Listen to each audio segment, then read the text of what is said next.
movement today. We are trying to get him used to touch and making it a positive thing.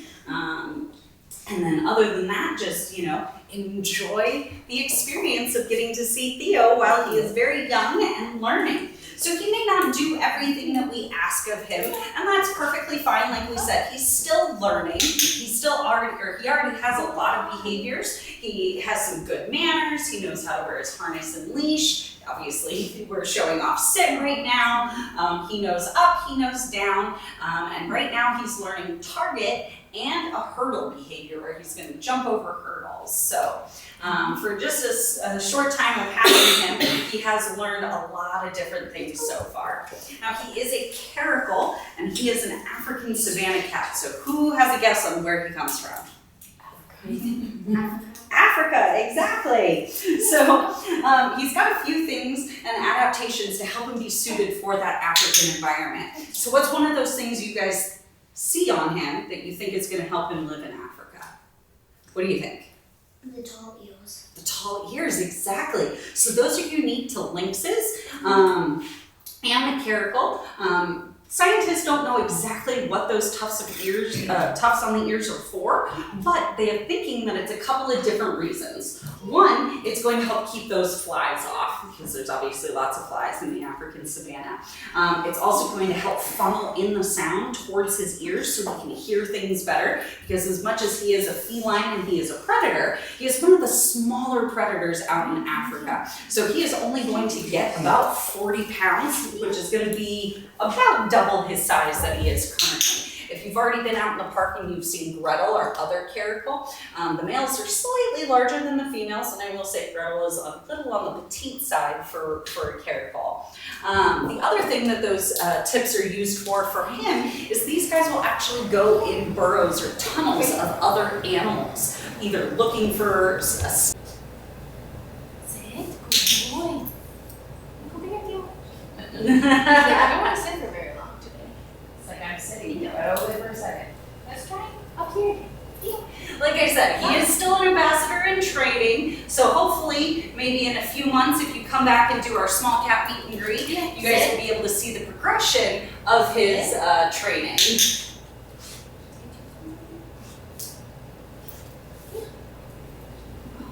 I think we may have got one in there.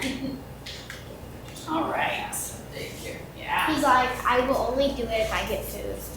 Yep, exactly. I'm assuming you probably won't do chores without money or candy, right?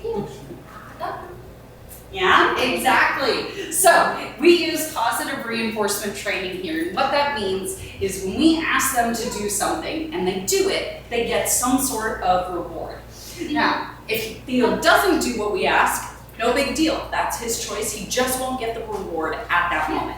It doesn't mean that we're withholding food from him. He has a allotted amount of food that he gets every single day. I wish we had somebody to control my portions. But if he doesn't want to eat it during his session, it happens. And he has learned that click means food. So in the very beginning, we would click, feed, click, feed, until he learned that click means food is coming.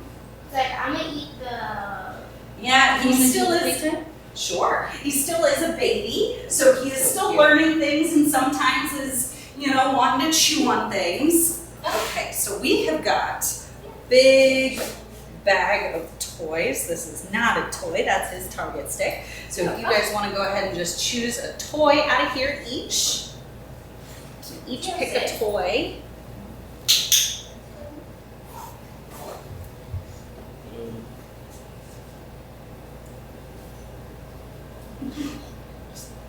Oops, that's a tired. It's actually 2 toys. These might be major toy. Seems like I'm looking at your boy.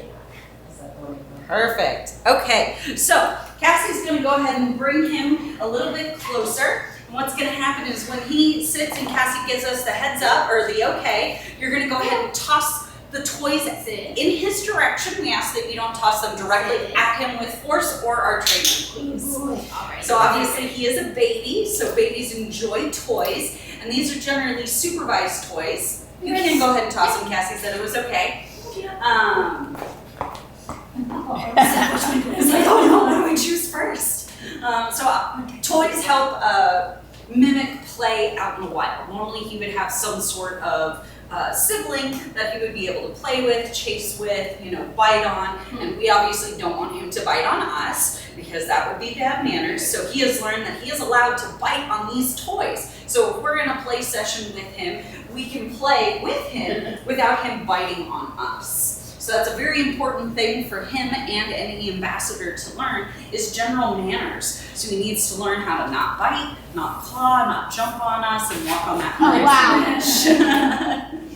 These guys are excellent jumpers. Does anybody have a guess on how high they might be able to jump straight in the air? What do you think? 10 to 12 feet.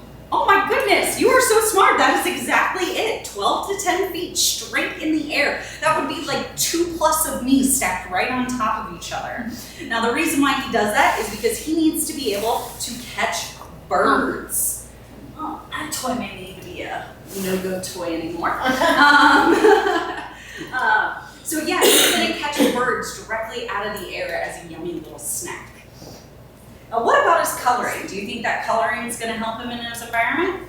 Yeah, exactly. Think he's going to blend in? Yeah. So again, like I said, he may be a predator, but he is still a prey animal for like the lion, the hyenas, the leopards. So he needs to camouflage from the animals he's hunting, but he also needs to camouflage from the animals who may want to hunt him. He's like, I will chase it, I'm not going to play with it that much. Who has a cat at home? Anybody? Is this kind of reminiscent of your cat at home enjoying the balls the most? Nope. I know mine do. So, yeah, Mine's a lazy cat. It happens. It happens. But my kitten is playful. Exactly, and he's still a kitten. Like I said, he's only 5-6 months old, so he's still a baby, still growing, still has lots and lots of energy going. You see those cups? Now, what's really cool about his name, Caracal, is actually in Turkish, it means black tips or black ears. So that is how they got their name, because although he comes from Africa, he actually goes all the way up into the Middle East for his home range as well. He's like, I'm gonna walk around acting like I'm something. Sure. We'll go ahead and just throw these in the back. So what we're going to go ahead and do is do touches with him right now. So what's going to happen is Cassie is going to bring him by. We're going to do it one person at a time. When you hear Cassie say touch, you're going to go ahead and take your hand and stroke it right down his back just like this behind that harness and do 1 or 2 strokes. The touch is for him, not necessarily for you guys. We're pairing the verbal touch with getting a reward and then actually getting physically touched. So in that way it's a positive thing and he's going to want to continue to do it the rest of his life. Good job. All right, Theo. Touch. Good job. Okay, Theo, ready? Touch. So ladies, how does he feel to you? All right, Theo. Let's come to Like a normal cat. Like a normal cat? Yeah. Good touch. He's like, I get so much attention and food. He is very much an attention motivated cat, which is a really good thing for an ambassador cat. Being able to get on harness and leash, get in his crate, come here to visit you guys and enjoy seeing you is a really important part of being an ambassador cat. He needs to enjoy what he's doing. If he's not enjoying it, well, then maybe he doesn't need to be an ambassador cat. Eventually, he will go with Gretel, our female caracal that's out on exhibit, to be her mate, to hopefully be able to breed and have cubs eventually one day. But right now, he's too young for that. So we are hoping that he will end up doing both, that he will not only be Gretel's mate, but he will still continue to be an ambassador cat as he gets older. So he can jump 10 to 12 feet straight in the air, What yeah. about distance? He's not super far. I'd say maybe 5 feet in distance. Would he ever be able to jump from that to that? He would, yeah. That I would say is probably about 3-4 feet. He's like, I just didn't fall, you saw nothing. Again, he's a baby, so he is still a little clumsy. Hi, Buffy. Yes, that's a good boy. Thank you. So does anybody have any questions about Theo or his training? Where did he come from? He came from another facility. What So they what have tricks an can he extra. do? I'm sorry? What tricks can he do? So they are not actually tricks, they are behaviors. So we're gonna teach him things that he would naturally do in the wild. So that sit is something that he would naturally do in the wild. We've just trained it on cue and been able to ask that behavior of him. Just like the up, him jumping up onto a surface, that's something he would naturally do in the wild. So we are gonna make him do things that he couldn't or naturally wouldn't do. So do you think a cat can do a backflip? No. Do you think we're gonna train Theo a backflip? Nah. No, but like I said, we are training Theo a hurdle behavior. So we have 3 different hurdles. They start out at about a foot, 2 feet, 3 feet. Obviously, he's still working on the 1 foot one, even though I know he can jump higher than that. But eventually, he'll be able to jump that 3-foot hurdle from the ground over the 3 foot and back down onto the ground. So again, that's going to show off some of his natural ability. Where eventually, when he gets a little older, we're going to teach him a jump behavior where he's going to jump straight up in the air, hopefully more than our serval. So we're going to hope that he can get at least 6 feet off the ground to be able to show some of that natural ability. So again, it's all things that he would do in the wild. We're just asking him to do it on cue.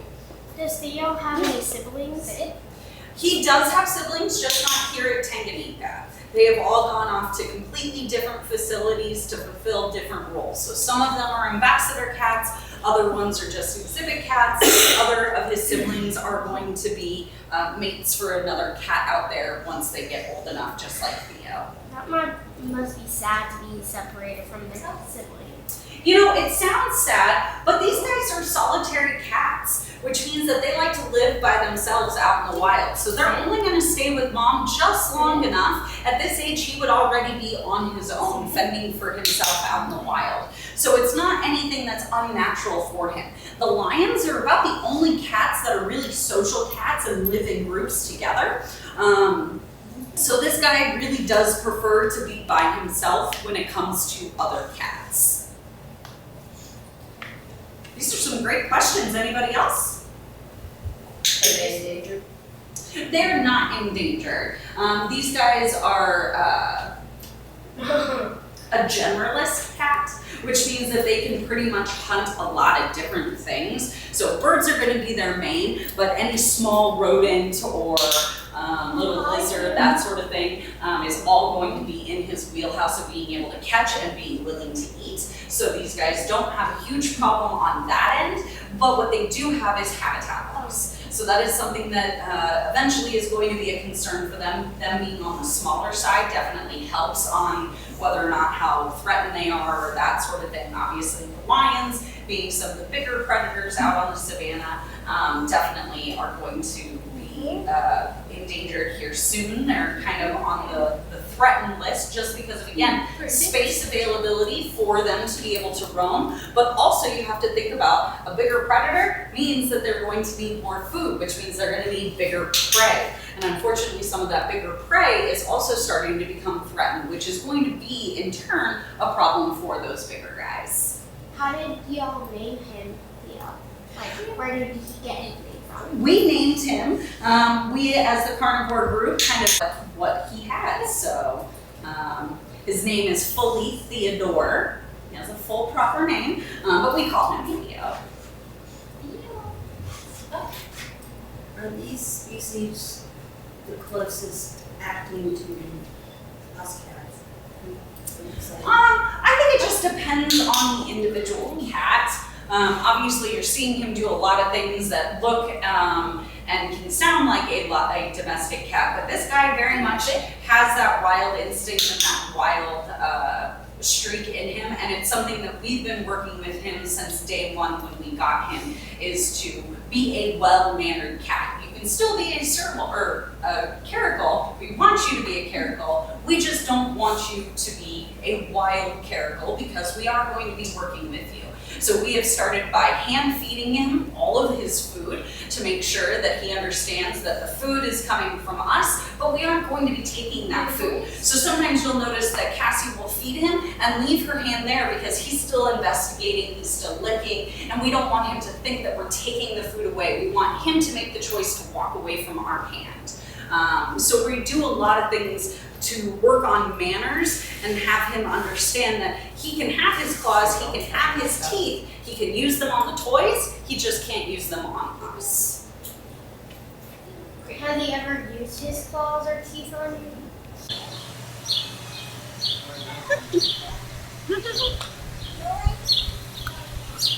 He's like, what? I'm over here, nobody over now.